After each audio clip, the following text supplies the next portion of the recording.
des marais et des dunes. Entre Équien-Plage et Ardelot, deux espaces naturels gérés par Eden 62, deux milieux différents. 160 hectares qui s'étendent sur 5 km dans les terres, voici les dunes d'Écault sillonnées par 10 sentiers de randonnée. C'est un massif qui est très large, sans doute un des plus larges de France. Il faut aller vraiment sur le littoral aquitain pour retrouver des dunes aussi profondes, pénétrant aussi loin à l'intérieur des terres. Mais ces dunes ne seraient apparues qu'au XVIIe siècle. Auparavant, le site présentait un paysage de falaises comme au Griné. En témoigne la réapparition de cette plante protégée. Là, on a une belle station de choux marins qui pousse sur des affleurements rocheux. Donc c'est très original, hein. On a une ancienne falaise composée de grès, de marne, qui réapparaît maintenant à la faveur de l'érosion marine, qui est complètement masquée par les sables.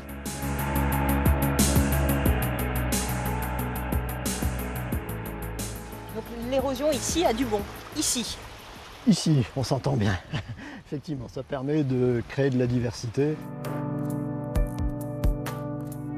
À quelques kilomètres de là, au pied du château d'Ardelot, le marais de Condette, résultat de l'avancée au XVIIe siècle des dunes d'Écault au nord et du mont Saint-Frieux au sud.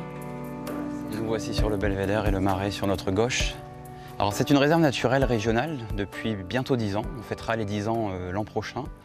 C'est un marais donc, qui est composé de plusieurs habitats. On peut voir le lac des Miroirs que nous rencontrerons tout à l'heure de plus près. Et il s'étend sur une quarantaine d'hectares, dont une trentaine sont classés en réserve naturelle régionale.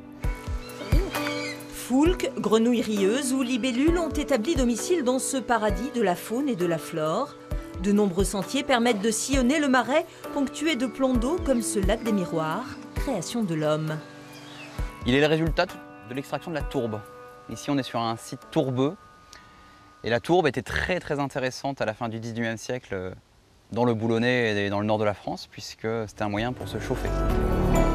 Pour aller plus loin dans la découverte, Eden 62 propose des promenades matinales ou crépusculaires du marais le 20 juillet prochain.